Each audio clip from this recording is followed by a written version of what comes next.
안녕하세요.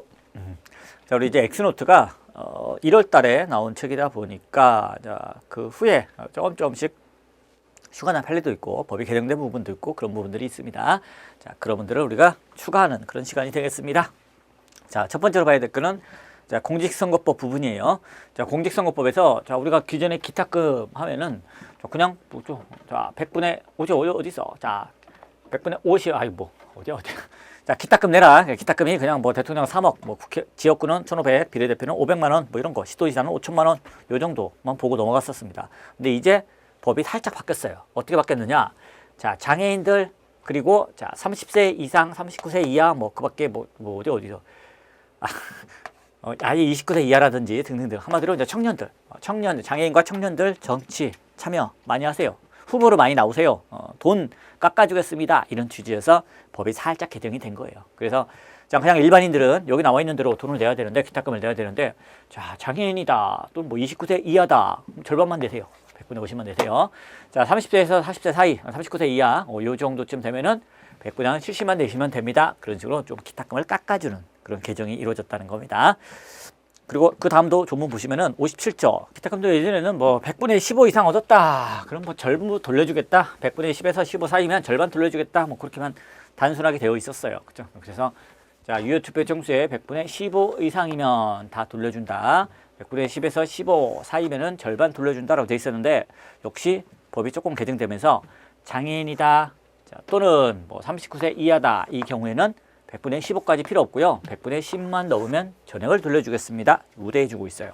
또 100분의 10에서 15 이상이면 절반 돌려주는데, 자, 역시 장애인이라든지 또는 자, 청년 39세 이하인 이런 청년인 경우에는 그럴 필요 없고 5%만 넣으면 돼. 100분의 5 이상이기만 하면 절반을 돌려주겠습니다. 그래서 일반인들에 비해서 5%씩을 더 우대해주고 있는 거죠. 그래서 일반인들은 15% 여야 다 돌려준다. 10% 넣으면 절반 돌려준다. 근데 그에 비해서 장애인이나 청년들은 5%씩 까줘서 10%만 넣으면 다 돌려주고, 절반은 5%만 넣으면 다 돌려준다. 이런 식으로 이제 살짝 변화가 생겼습니다. 하지만 뭐 그래봤자 사실 크게 의미가 없는 게, 기탁금 조금만 내셔도 됩니다. 또 쉽게 돌려주겠습니다. 이것만 되어 있고, 그밖에 선거 비용은요, 쉽게 보전해 준다는 내용이 개정이 안 돼 있어요. 의미가 없죠. 기탁금이 문제인가? 선거 비용이 돈이 훨씬 많이 드는데 그 돈을 쉽게 돌려줘야 되는데, 그 부분은 이렇게 안 되어 있어요. 이렇게 안 되어 있습니다. 그래서 그 부분은 좀 그게 아쉬운 부분이죠. 어쨌든 이렇게 살짝 바뀌었다. 자, 다음으로 이것도 판례 때문에 그렇죠. 예비 후보자에게 기탁금을 돌려주지 않는 규정 뭐였습니까? 정당에서 추천받지 못한 경우, 공천심사에서 탈락한 경우, 그 경우에 기탁금 반환하는 규정이 없었죠. 그 부분 유형 결정이 나왔기 때문에, 그래서 이제 이게 생겼습니다. 그래서 정당의 후보자로 추천해 줄 것을 신청하였으나 추천을 받지 못해서 등록하지 않은 경우 전액을 돌려주도록 하는 규정이 생겼다는 겁니다. 그리고 나머지는 뭐 예전하고 똑같고요. 자, 그래서 그 다음 간단하게 세 줄 되어 있죠. 개정된 공직선거법의 취지는 청년과 장애인의 정치 참여를 이제 더 활성화하겠다, 그런 거라는 겁니다. 다음으로 넘어갈게요. 자, 노조법입니다. 자, 노조법에서는 제5조 노동조합의 조직가입 활동 이렇게 되어 있는 부분이죠. 그런 부분인데, 뭐 1항, 뭐 2항이라든지 등등등, 그죠? 즉 노조 관련된 부분. 근데 여기 3항 보면은, 자, 조합원이 해고되어 노동위원회의 부당노동행위 구제시 정한 경우에는 노동위원회의 뭐 재심판정이 있을까지 종사 근로자로 본다. 이 부분 옛날 그대로죠. 옛날 그대로고요. 자, 그 다음에 노조 전임자는 돈 못 받는다는데 지금부터 달라졌죠. 그래서 단체 협약으로 정하거나 사용자 동의가 있는 때에는 사용자로부터 급여를 지급받으면서도 근로를 제공하지 않고 노조에만 전념할 수 있다. 노동조합의 업무에 종사할 수 있다라는 규정이 이제 생겼던 게 또 특징이 되는 부분이 되겠습니다. 자, 그리고 뭐 노동조합 대표자 간섭을 가진다 등등 이런 경우는 뭐 예전하고 같고요. 자, 다음으로 넘어갈게요. 자, 중요한 부분은 요 부분입니다. 자, 공무원노조법 그리고 교원노조법이 바뀌었다는 거. 공무원노조법과 교원노조법. 요 앞부분은 뭐 엑스노트에도 그대로 반영되어 있고요. 바뀐 부분은 이제 공무원노조법하고 교원노조법입니다. 자, 어떻게 바뀌었느냐? 자, 정치활동의 금지 뭐 이런 건 뭐 그대로고, 요 부분이 제일 중요한 부분이에요. 자, 노동조합에 가입할 수 있는 사람의 범위는 다음 각호와 같다. 일반직 공무원 어쩌고 저쩌고 돼 있는데, 예전처럼 6급 이하 공무원만 가능하다. 그런 직급 제한이 사라졌어요. 급수에 상관없이 이제는 가입할 수 있게끔 그렇게 돼 있는 게 특징이 되겠습니다. 자, 또 하나, 소방공무원도 이제 노조를 만들 수 있게 됐어요. 그래서 이제 소방공무원과 교육공무원 노조를 만들 수 있게 돼 있었습니다. 교원은 제외한다. 왜냐? 교원은 이미 전교조, 교직원 노동조합, 교원노조법에서 별도로 이제 정규조 같은 거 만들도록 허용해주고 있기 때문에 그거 말고 교원 말고 나머지 교육공무원들은 그전에는 노조를 못 만들고 있었거든요. 그들에게 허용해준 겁니다. 소방공무원과 교육공무원의 노조 만들 수 있게끔 되어 있었다는 거. 특히 이 표현, 자 현재 재직 중인 공무원뿐 아니라 과거에 공무원이었던 사람도 가입이 가능하다. 그래서 공무원이었던 사람이라고 만들었다는 거. 이게 그냥 큰 포인트가 되겠습니다. 자 다음으로 넘어갈게요. 자 이번에는 등등등등 이제 넘어갈게요. 자 교원노조법입니다. 교원노조법도 역시 큰 특징. 일단 이 부분은 판례 때문이죠. 예전에는 초중등교육법에 따른 교원들만, 즉 초중고 선생님들만 교원노조 가입이 가능했다면은 자 그 후 대학 교수들이, 즉 고등교육법에 따른 교원들이 왜 우리는 빼는데? 라고 문제를 삼았고, 거기에 대해서 자 교육공무원인 대학교원, 즉 국공립대 교수들에 대해서는 입법자량의 한계를 현저히 일탈하였다. 그래서 단결권을 침해한다고 나왔고, 자 그밖에 이제 공무원이 아닌 경우, 즉 공무원이 아닌 대학교원들, 교육공무원이 아닌 대학교원들에 대해서는 즉 사립대학 교수들이죠. 목적의 정당성부터 부인하면서 과임금 정책에 반한다. 라고 해서 단결권을 침해한다고 나왔습니다. 그래서 이제 고등교육법상의 교원들, 즉 대학 교수들도 노조를 만들 수 있게 사모가 바뀌었다는 거. 그러면서 여기도 빠졌는데 얘네도 만들어주자. 그래서 이제 유아교육법에 따른 교원도 같이 추가가 됐습니다. 자, 역시 특징이라 한다면은 2호. 이거죠. 노동조합에 가입할 수 있는 사람의 범위는 다음과 같다. 단순히 교원뿐 아니라 누가 되느냐. 교원으로 임명되어 근무하였던 사람, 즉 짧게 해서 교원이었던 사람. 아까 공무원노조법도 공무원뿐 아니라 공무원이었던 사람이 들어갔죠. 마찬가지예요. 여기도 이제 바뀐 특징이, 큰 특징이 교원이었던 사람. 지금은 교원이 아니더라도 과거에 교원이었던 사람. 그래서 이제는 해직교사들도 다 교원노조 가입이 가능하게끔 법이 바뀐 부분이 특징이 되겠습니다. 그래서 밑에 이제 해설이 그렇게 나오죠. 자, 종래 6급 이하 공무원만 노조에 가입할 수 있었지만, 자, 법이 개정되면서 직급 제한을 폐지했다. 그리고 이제 퇴직 공무원도 가능하게끔 공무원이었던 사람, 또 소방 공무원, 교육 공무원도 가능하게 하고 있고요. 자, 노조법도 마찬가지죠. 교원으로 임명되어 근무했던 사람, 지금 현재는 교원이 아니더라도 가능하다. 그래서 퇴직 교원, 해직 교원 이들의 노조 가입을 허용했다는 게 특징이 되겠습니다. 다음으로 넘어갈게요. 자, 군사법원법입니다. 군사법원법은 대폭 개정이 됐어요. 자, 제2조 신분적 재판권 1항에도 불구하고 법원은 다음과 같이 해당하는 범죄, 경업분광이 있는 죄에 대해서 재판권을 가진다라고 되어 있습니다. 그래서 1호와 2호, 3호에 해당한다면은 이 경우 군사법원이 아니라 그냥 일반 법원에서 재판권을 가져가도록 되어 있었습니다. 특히 이 부분, 군형법에 따라 규정된 사람이 법조법에 규정된 사람이 그 신분 취득 전의 범한죄, 즉 군인, 대부분 대표적인 게 군인이죠. 자, 군인이 그 신분 취득 전의 범한죄에 대해서 군사법원이 재판권을 가지고 있었습니다. 그리고 그에 대해서 우리 헌법재판소가 합헌 결정했죠. 근데 이제 법을 바꿔가지고 군인이 그 신분 전의 범한죄에 대해서는 그냥 일반 법원에서 재판을 하도록 바뀌었어요. 그래서 일반 법원의 재판 관할권을 좀 더 넓히고 군사법원의 관할권을 좀 좁혔다. 이게 특징이 되겠습니다. 그래서 이러이런 죄 등 몇 가지 범죄에 대해서는 일반 법원에서 재판을 하도록 돼 있다. 군사법원이 아니라. 물론 예외는 있어요. 전시사변 국가비상사태의 경우에는 그러하지 않냐. 이때는 예전하고 똑같아. 예전처럼 군사법원의 관할이 예전하고 똑같습니다. 전시의 경우에는. 그다음 제10조 보니까 고등법원의 심판사항이라고 되어 있네요. 1항. 고등법원은 군사법원의 재판에 대한 항소, 항고, 그 밖 다른 법률에 따라 고등법원의 권한에 속하는 사람을 판단한다 되는데 군사법원에 대한 항소, 항고, 불복에 대해서 고등법원이 한다고요? 예전에는 이렇게 되어 있지 않았습니까? 군사법원이 두 단계로 되어 있었어요. 그래서 보통 군사법원, 자, 보통 군사법원. 그리고 그 위로 올라가면은 자, 고등군사법원. 자, 그 위로 올라가면 상고식은 무조건 대법원으로 합니다. 이건 헌법에 규정되어 있어요. 대법원. 이렇게 3단계로 되어 있었거든요. 근데 이제 대폭 법이 개정되면서 왜 군사법원을 두 개나 놔? 됐어. 군사법원 딱 하나밖에 없어. 그럼 여기에 대한 불법은 어디로 가나요? 일반 고등법원으로 가. 일반 법원, 고등법원에서 하는 거야. 그 위에는 당연히 대법원이고. 요거 바뀐 거. 요게 이제 큰 차이가 되겠습니다. 그래서 군사법원이 두 단계로 돼 있었는데 이제 군사법원이 하나로만 바뀐 거예요. 그래서 이제는 고등군사법원이라는 게 없고 그냥 일반 법원인 고등법원으로 가도록 되어 있습니다. 요게 그걸 보여주는 조문이에요. 고등법원의 심판사항, 일반 법원이 일반 법원, 그죠? 그래서 군사법원 딱 하나밖에 없는데 군사법원 한 단계밖에 없습니다. 군사법원 여기 재판에 대한 항소, 항고는 일반 고등법원에서 담당한다더라. 그래서 군사법원이 이제 고등군사법원은 없어졌다는 거. 자, 그 다음에 군사법원의 심판사항이죠. 자, 이런 걸 군사법원은 제1심으로 심판한다. 그래서 군사법원은 고등군사법원이 2심 담당하고 그런 거 없고 보통 고등 이런 것도 없이 그냥 군사법원 앞에 아무것도 안 써 있어. 요거 딱 하나밖에 없어. 1심 법원으로 요걸 만들어 놨다는 겁니다. 자, 다음에 제20이죠. 군사법원의 재판관입니다. 자, 이전에는 군사법원의 재판관으로 누가 있었나요? 군 판사 말고도 심판관이라고 해서 군 장교가 들어갔어요. 아니, 이게 법관입니까? 판사입니까? 아니야. 판사 법관 아니야. 근데 군 장교가 심판관이라는 이름으로 재판에 참여했단 말이죠. 이제 그걸 없앴습니다. 그래서 자, 군사법원에는 군판사 3명을 재판관으로 한다. 뭐 심판관, 장교, 심판관 없네? 없어요. 무조건 판사. 판사들로만 재판관으로 한다. 라고 좀 깔끔하게 만들어 놨습니다. 자, 그래서 심판관 제도도 폐지하고 그 밖에 뭐 사단장이나 군사령관 이런 사람들이 관할관으로서 너무 형이 많은 것 같은데 내가 좀 깎아줄게. 이런 이제 관할관의 확인 조치 이런 거 다 사라졌어요. 다 사라진 게 큰 폭으로 바뀐 겁니다. 하지만 평시에만 그렇고요. 평시에는 그렇고 전시에는 여전히 옛날 군사법원법하고 똑같은 내용으로 남겨져 있습니다.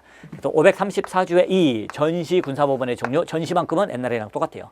즉 전시 사변 국가비상사태 자 이런 경우에는 군사법원이 2개예요. 고등군사법원, 보통군사법원. 옛날하고 똑같죠. 다만 차이점이 있다면 옛날에는 평시에도 이렇게 2개를 만들었다면 지금은 평시에는 군사법원 하나밖에 없고 불복 있으면 바로 일반 고등법원으로 가야 되고 지금 하나밖에 없고 전시에만 옛날처럼 그대로 남겨놨습니다. 자, 여기도 마찬가지죠. 전시 군사법원의 관할관. 그래서 전시에는 관할관이 여전히 있습니다. 그리고 관할관이 확인 조치도 여전히 합니다. 그죠? 그래서 자, 여러 가지를 참작해서 형이 과중하다고 인정할 만한 사유가 있을 때는 그 형을 감경할 수 있다. 관할관의 확인 조치라는 것도 여전히 전시에는 그대로 가능하게끔 하고 있습니다. 그렇죠? 또 전시 군사법원은 어떻게 구성합니까? 군판사 플러스 심판관으로 한다. 이렇게 되어 있죠. 심판관. 자, 심판관 임명의 자격. 심판관은 누군데요? 장교잖아요, 장교. 그렇죠? 그래서 판사가 아닌 심판관이라는 장교도 여전히 들어갈 수 있는 거. 언제? 전시에만. 그래서 군사법원법은 이제 한번 바뀌었는데 어떻게 바뀌었느냐? 평시에는 뭐확 바뀌었지만 전시만큼은 옛날 군사법원법의 내용이 그대로 동용된다라고 봐주시면 되겠습니다. 다음으로 넘어갈까요? 자, 그래서 밑에 간단하게 해설이 나와 있죠. 자, 2022년 7월 1일 시행된 군사법원법은 성폭력 범죄, 군인 등의 사망사건 관련 범죄, 그리고 군인이 그 신분 취득 전에 저지른 범죄에 대해서는 군사법원의 재판권에서 제외하고요. 일반 법원에서 재판권을 행사하도록 하였다라는 거. 그죠? 또 1심 군사재판을 담당하는 군사법원을 만들고 뭐는 없어졌다. 고등군사법원은 이제 없어졌다라는 거. 또 관할관의 확인제도 이런 거 폐지했다. 또 심판관 너도 가. 무슨 장교가 와서 함부로 판사도 아닌데 재판을 한단 말이냐. 그렇게 바뀌었다. 그래서 예전에 있던 거는 전부 다 전시에만 남겨놓고 있다. 그렇게 봐주시면 되겠습니다. 자, 다음으로 이제 헌법재판소법 볼게요. 헌법재판소법은 이 부분이 바뀌었는데 사실 이 부분이 바뀌었다라는 부분은 이미 우리 엑스노트에도 반영이 돼 있어요. 재판관 회의는 7인 이상 출석이 아니라 재판관 전원의 3분의 1을 초과하는 인원의 출석 7인 이상 출석해서 7인 이상에서 이렇게 바뀌었다라는 건 우리 뭐 종은 봤습니다. 근데 문제는 뒤에 표에 수정이 안 된 부분이 있어요. 그래서 뒤에 표를 볼게요. 쭉 넘어갈게요.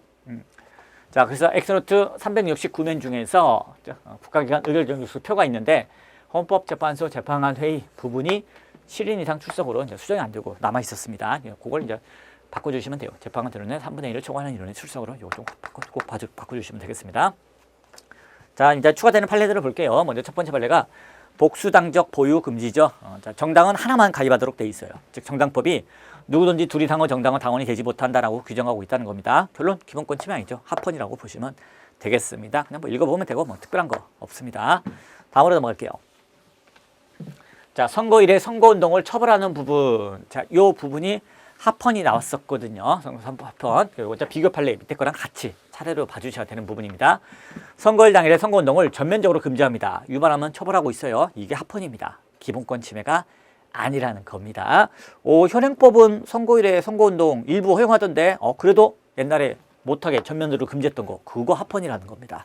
줄거진 거 보면 자, 현행 공선법에 의하면 공직선거법에 의하면 선거일 당일에도 일정한 방법적 제한을 전제로 문자메시지, 인터넷 홈페이지, 전자우편을 통한 선거운동에 허용되고 있지만 자, 요것은 과거에 전면 금지하고 위반하면 처벌하던 게 지나쳤다, 반성하겠다, 반성적 고려에서 바뀐다, 그건 아니라는 거예요. 그래서 이건 반성적 조치에 해당한다고 볼 수가 없습니다. 볼 것은 아니다라고 얘기하고 있죠. 정책 변화 등등등 뭐 그런 거에 의해서 그냥 바뀐 것뿐이다라고 보고 있습니다.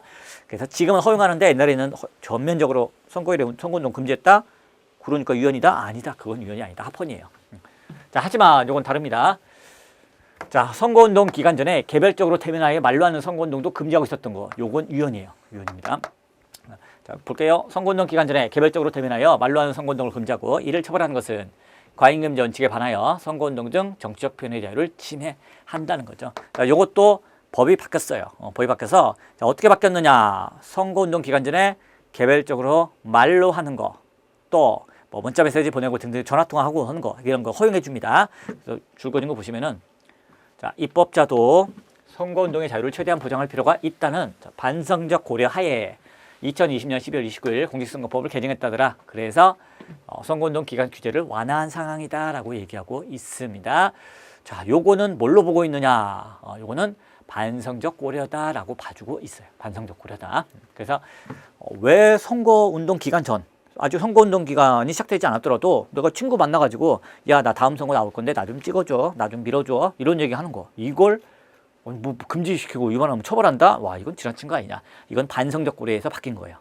앞에 선거일에 선거운동을 못하게 하다가 일부 허용해 준 건 반성적 고려에 의해서 바뀐 게 아니에요. 근데 이거는 반성적 고려에서 바뀐 거라고 보고 있습니다. 그래서 그 전에 선거운동 전에 말로 한 것까지 다 못하게 막은 거, 그거는 너무 지나치다라고 봤던 거예요. 그래서 우리 헌법재판소도 이렇게 하는 것은 과잉금지 원칙에 반하여 정치적 표현의 자유를 침해하는 것이다 라고 봤습니다. 어쨌거나 선거운동의 방법을 우리 공직선거법은 무제한으로 풀어놓는 게 아니라 딱 제한적으로 해놓고 요것만 해야 돼. 요거 말고 다른 선거운동은 하면 안 돼 라고 제한하고 있는데, 그 이유는 선거운동 방법을 무제한으로 풀어놓으면 돈 많은 사람한테만 유리해요. 그렇기 때문에 돈 많은 사람이든 돈 없는 사람이든 똑같이 기회를 주기 위해서 선거운동의 방법을 제한하고 있습니다. 근데 개별적으로 만나서 이렇게 얘기 나 좀 찍어줘, 나 좀 찍어줘, 전화 통해서 나 좀 찍어줘 이렇게 얘기하는 거, 이게 돈 많은 사람들은 한 번에 동시에 개별적으로 한 명씩 만나는데 뭐 분신술 써가지고 100만 명을 한꺼번에 만납니까? 그런 거 없단 말이죠. 그러니까 돈이 많든 없든 개별적으로 따로따로 1대1로 만나서 나 좀 찍어줘, 지지해줘 이렇게 얘기하는 거는 뭐 돈 있는 사람과 돈 없는 사람 간에 불균형 문제가 전혀 생기지 않죠. 이런 것까지 금지하는 건 너무 지나치다는 겁니다. 다음 판례 볼게요. 자, 선거에 영향을 미치게 하기 위한 시설물 설치 금지입니다. 자, 시설물 이런 걸 한꺼번에 판례가 시설물이라고 표현해주고 있어요. 그래서 누구든지 일정 기간 동안, 정확히는 180일 전에 자, 선거에 영향을 미치게 하기 위한 광고물 설치, 진열, 게시, 표시물 착용 이런 거 할 수 없도록 하고 위반하면 처벌한다는 거, 이것도 지나쳐서 정치적 표현의 자유를 침해한다라고 나왔던 부분이 되겠습니다. 자, 그래서 이런 것 같은 경우는 좀 허용해줘야 되는 거 아니냐라고 봐주고 있어요. 거의 뭐 7월 21일 날에 한꺼번에 이렇게 시설물 설치 금지 관련해서 한꺼번에 쭉 나왔던 부분이 되겠습니다. 뭐 이렇게 얘기하고 있죠.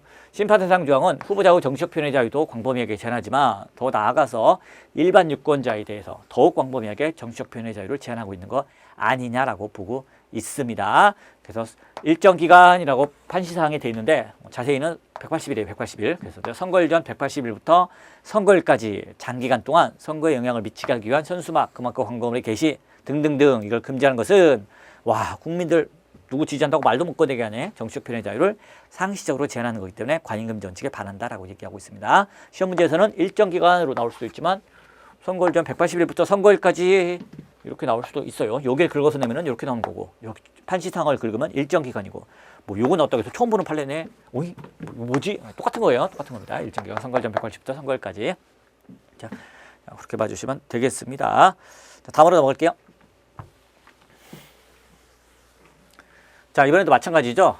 두 번째 거 보시면 선거에 영향을 미치게 하기 위한 시설물 설치 금지, 헌법 불합치. 앞에 거랑 똑같아. 앞에 거 그대로 가져서 같은 날짜에 나온 부분입니다. 자, 그뿐 아니라 다른 것까지도 같이 언급을 하고 있어요. 그래서 선거에 영향을 미치게 하기 위한 그 밖의 집회나 모임까지도 개최하지 못하게 하는 거, 이것도 위헌이고, 또 선거에 영향을 미치게 하기 위한 문서 도화를 게시 금지시키는 거, 이것도 이제 위헌이다라고 이제 한꺼번에 나왔던 부분이 되겠습니다.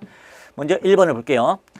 자, 누구든지 선거 기간 중 선거에 영향을 미치게 하기 위하여, 자, 향후에 이건 여전히 안 돼. 향후에 정치인의 동창회 단합대회, 야유회, 이건 안 됩니다. 이건 안 돼요. 이 사건에서 문제가 됐던 거는 이건 안 되는 거 맞는데 이것까지 안 되게 하는 게 너무 하는 거 아니냐. 그래서 그 밖의 집회나 모임, 요겁니다. 요게 심판 대상이에요. 그래서 그 밖의 집회나 모임을 제재할 수 없다고 규정한 공직선거법 조항 중 향후에 어쩌고저쩌고가 아닌 요 부분, 그 밖의 집회나 모임, 요걸 개최할 수 없다고 규정한 부분, 이 부분이 집회를 못하게 하니까 집회의 자유죠. 집회의 자유, 또 정치적 표현의 자유를 침해한다라고 나왔던 부분이 되겠습니다.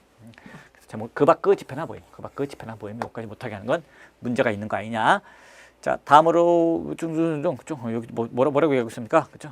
자, 선거에 공정과 평온에 대한 위험 상황이 구체적으로 존재하지 않는 경우까지도 예외 없이 선거에 영향을 미치기 위한 선거기간 중에 집회나 모임을 금지하고 있다는 거 너무 지나치다라고 봐주시면 되겠습니다. 또 2번은 아까 나왔던 거 똑같아요. 2번은 시설물 금지죠. 시설물 금지하는 거 역시 정치적 편의 자유를 침해한다라는 부분이고, 자 3번을 볼게요. 누구든지 일정 기간 동안 선거에 영향을 미치기 위한 문서 도와 게시를 금지하고 이에 위반한 경우 처벌하도록 하네요. 역시 지나쳐서 정치적 편의 자유를 침해한다는 겁니다. 최근에 나온 판례 취지가 다 그거죠. 아니 뭐 말을 못하게 하네. 뭐 아무것도 못하게 하네. 시설물도 설치 못하게 하고 뭐 문서 게시도 못하게 하고 너무한 거 아니냐. 이런 거. 자, 어디까지나 선거운동의 방법을 뭐 제한하고 있는 거. 이것만 하셔야지 이런 방법은 안 됩니다. 제한하고 있는 거는 좀 뭐 부작용이 너무 크기 때문에, 그죠? 막 돈 많은 사람들만 막 물량 쏟아붓고 등등등, 그런 문제가 생길까봐 그런 거지. 그런 게 없는 거라면은 웬만하면 국민들이 얘기할 수 있는 거, 표현할 수 있는 거, 정치인들이 표현할 수 있는 거 허용해 줘야 된다. 그런 주제에서 쭉 다 나오고 있습니다. 시설물 금지, 문서 도와 게시 금지, 그 밖의 집회나 모임 개최 금지, 다 똑같은 취지로 우리가 봐주시면 되겠습니다. 자, 요건 여전히 합헌이에요. 4번 보면은 공개 장소에서 연설 대담 장소 어쩌고저쩌고 이렇게 사용하는 경우를 제외하고는 선거운동을 위하여 확성장치를 사용할 수 없다라고 규정하고 있네요. 자, 이것은 기본권을 침해하지 않습니다. 그래서 혹시라도 뭐 확성장치 나오면 그냥 무조건 선거운동 관련해서 계속 위헌이던데 이것도 위헌이지 않을까? 그렇진 않아요. 확성장치는 딱 이런 경우만 사용하고 그 외에는 사용하지 못하게 하더라도 전혀 기본권 침해가 아닙니다. 키워드 중심으로 구별을 좀 해주셔야 돼요. 다음으로 넘어갈게요. 자, 귀국한 재외선거인 그리고 국외 부재자 신고인이 국내에서 투표할 수 있는 절차를 마련하지 않은 거, 이거 지금 헌법합치가 나왔던 부분입니다. 자, 재외 투표 기간, 나는 밖에서 투표하겠다, 부재자 투표 등등, 국외 부재자 투표 등등, 외국에서 투표하겠다. 자, 미국에서 투표하기로 했는데 그 사람이 미국에서 투표하고 나서 비행기 타고 바로 우리나라로 와서 며칠 후에 있는 본선거일에 또 한 번 표를 또 찍겠다. 그럼 이 사람은 대통령 선거권 투표 2번 하는 셈이죠. 이걸 방지하기 위해서 외국에서 나 투표하겠다라고 하면은 거기서만 해라. 우리나라에서는 못하게 법을 만들어 놨습니다. 이중 투표, 2번 투표하는 걸 막으려고 만든 규정이에요. 근데 문제는 특별한 사정이 생겼습니다. 코로나 때문에 외국에 있는 공관들이 다 문을 닫아버린 거야. 그래서 투표 사무를 아예 안 했습니다. 그래서 외국에 출장 가서 선거일에 우리나라 못 들어오는 사람이 국외 부재자 투표하려고 신고하고 외국에 나갔는데 아니 뭐 투표 사무가 전혀 진행이 안 되니까 외국에서 투표할 수가 없죠. 투표할 수가 없습니다. 코로나가 잠깐 가는 것도 아니고 길게 가다 보니까 계속 투표 사무가 중단된 상태가 계속 유지됩니다. 외국에서 이제 일 다 보고 얼른 우리나라로 급히 비행기 타고 왔어요. 외국에서 투표하려고 했는데 이거 문 닫아서 못했으니까 우리나라에서라도 해야겠다. 우리나라로 딱 왔는데 법이 어떻게 돼 있다? 외국에서 투표하신다고 했잖아요. 그럼 우리나라에서는 못하게 돼 있습니다. 그래서 못하게 막은 겁니다. 이런 경우만큼은 할 수 있게 해줘야겠죠. 그런데 그런 규정이 빠져 있어서 문제였어요. 읽어볼게요. 재외투표 기간 개시일에 임박하여 그 기간 중에 재외선거 사무 중지 결정이 있었습니다. 왜요? 코로나 때문에. 그리고 그에 대한 재개 결정이 없었습니다. 왜요? 코로나가 계속 진행되니까 장기간 계속돼서. 자, 이런 예외적인 상황에서 재외투표 기간 개시일 이후 귀국한 재외선거인 및 국외 부재자 신고인이 국내에서 선거일에 투표할 수 있도록 해줘야겠죠. 그런 절차를 마련하지 아니한 것이 이들의 선거권을 침해한다라고 나왔습니다. 자, 줄거진 거 볼게요. 형식적으로 재외선거인 등의 선거권 자체를 부정하지는 아니하지만, 지금 선거권 자체를 부정하는 건 아니에요. 2번 투표하지 마세요 이렇게만 막는 거지 선거권 자체를 부정하는 건 아닙니다. 하지만 일정한 경우, 이런 특별한 경우에는 사실상 선거권을 부정하는 것과 다름없죠. 그래서 이때는 관임금지 원칙에 따라 엄격하게 심사를 해야겠죠. 자, 그다음 뭐 이런 방법이 있다더라 뭐 등등 뭡니까? 충분히 다른 방법으로도 가능한데, 그렇죠? 외국에서 진짜로 투표한 건지 안 하는 건지 확인하는 거, 그게 뭐 얼마나 어렵냐는 겁니다. 그 정도로 가능한데 왜 그런 거 귀찮다고 해서 이렇게 무식하게 법을 만들어서 외국에서 투표한다고 했으면 절대로 우리나라에서는 투표하시면 안 됩니다. 왜 그따구로 법을 만들었는지 모르겠다는 거죠.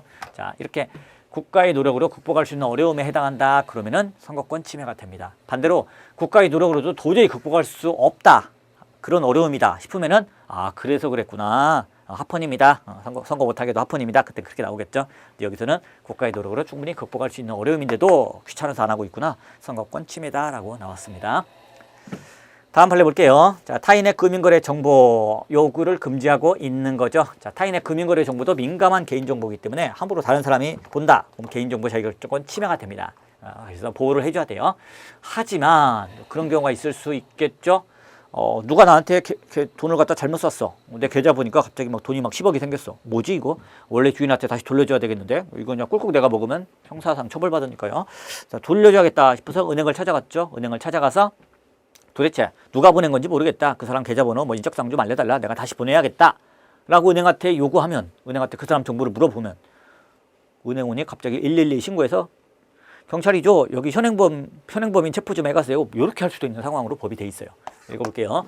누구든지 금융회사 등에 종사하는 자에게 은행원에게 타인의 금융거래의 내용에 관한 정보 자료를 요구하는 것은 나한테 돈 잘못 보낸 사람 누굽니까? 그 사람 계좌번호가 어떻게 됩니까? 요걸 요구하는 것을 금지하고 이를 위반 시 형사처벌한다는 겁니다. 자, 이게 일반적 행정자유권을 침해한다라고 나왔던 부분이에요. 자, 요 부분 일단 알 권리하고는 상관없어요. 그죠? 타인의 금융거래 정보는 불특정 다수에게 개방되어 일반적으로 접근할 수 있는 정보 자체가 아니죠. 개인정보에 민감한 개인정보. 또 금융회사 등에 종사하는 자에 대한 정보 요구가 국가기관한테 야, 네가 가지고 있는 정보를 나한테 보여주라. 그렇게 볼 수도 없죠. 따라서 내가 나한테 돈 보낸 사람 누군지 거기에 대해서 알고 싶은데 왜 안 알려주느냐. 알 권리를 침해하는 거 아니냐. 아닙니다. 알 권리는 제한조차 아닙니다. 알 권리는 제한조차 아니에요. 알 권리는 뭐? 공공기관, 국가나 이런 공공기관에 대해서 니네가 가지고 있는 정보, 직무상 작성해서 보관하고 있는 정보 나 알고 싶으니까 보여줘. 이거지 무슨 뭐 개인정보를 나한테 개인의 금융거래 정보를 나한테 보여줘. 이건 알 권리하고 아예 상관이 없어요. 그래서 이걸 못하게 하고 처벌하더라도 알 권리는 제한조차 아닙니다. 자, 그래서 유언이 나온 게 조금 전에 봤던 그런 경우예요. 돈이 잘못 들어왔다 이런 경우. 그래서 명의인의 동의를 받을 수 없는 상황에서 타인의 금융거래 정보가 필요해서 그 제공을 요구하는 경우가 있을 수 있다. 나한테 돈 잘못 보낸 사람 돌려주려고 요구하는 경우가 있을 수 있죠. 그런데도 그냥 그런 거 가리지 않고 다 처벌하기 때문에 위헌으로 나왔던 부분입니다. 다음으로 넘어갈게요. 자, 국가에 대한 가집행 선고 불가. 이건 진짜 되게 옛날에 나온 판례예요. 헌법재판소 만들어지자마자 나온 판례입니다. 89년 1월 달에 나온 판례예요.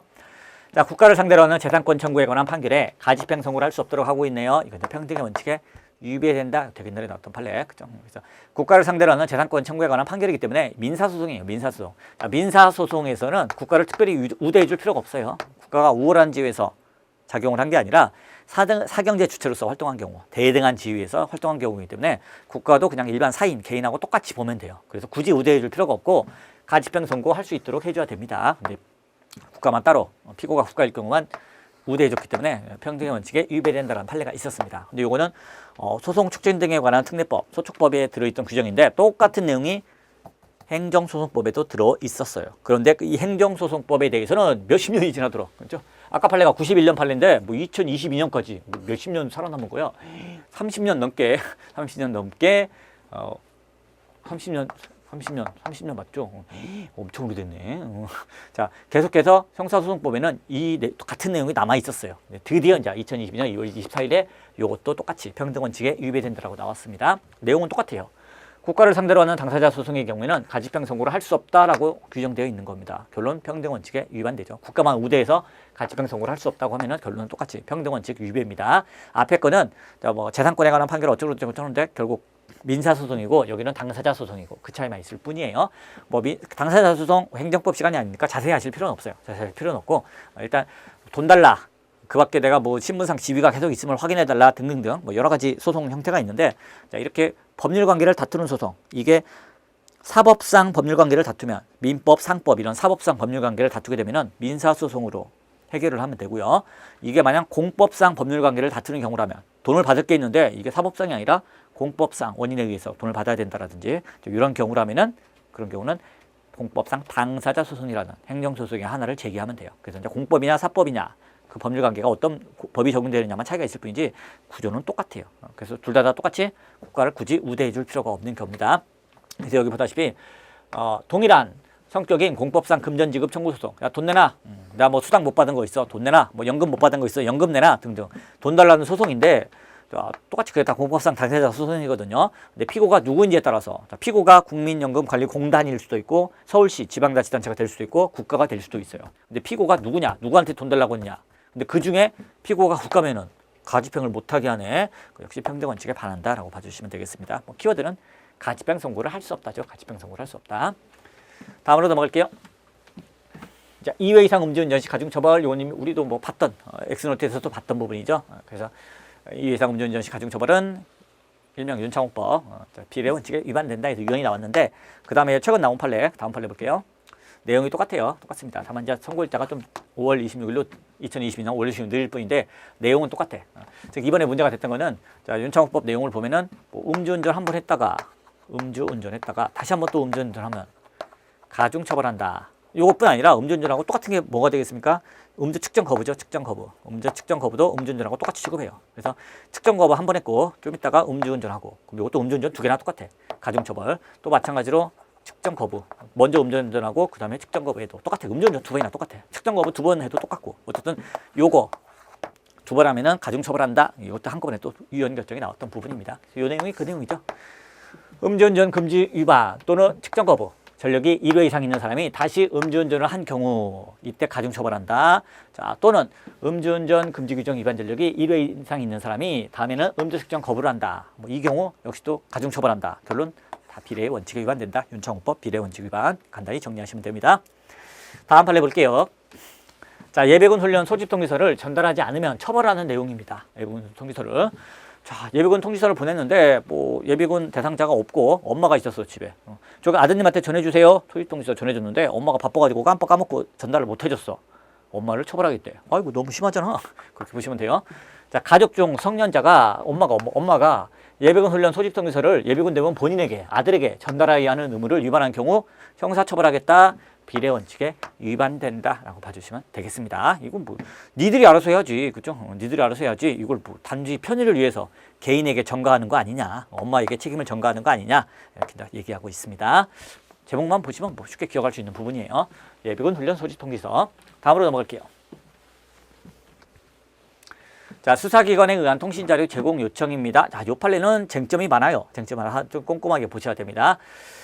자, 먼저 정신통신사업자는 검사 또는 수사관서의 장, 뭐 등등등 이런 경우, 자, 수사라든지 뭐 등등, 자, 이런 거에 유해를 방지하기 위한 정보 수집을 위하여 성명, 주민등록번호, 주소, 전화번호, 가입일 등의 통신자료 제공을 요청하며, 그죠? 그래서 저 사람 이름, 주민등록번호, 주소, 전화번호, 언제 가입했나요? 이런 게 다 통신자료 제공이에요. 통신자료입니다.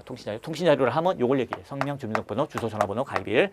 자, 이걸 제공을 요청하면 그 요청에 따를 수 있다라고 전기통신사업법 조항이 규정하고 있습니다. 자, 따를 수 있다라고만 돼 있지, 뭐 수사기관에서 수사관서의 장, 뭐 검사 수사기관서의 장 등등등. 자, 수사를 위해서 자, 이 통신자료 내놔 하면 무조건 줘야 되는 건 아니야.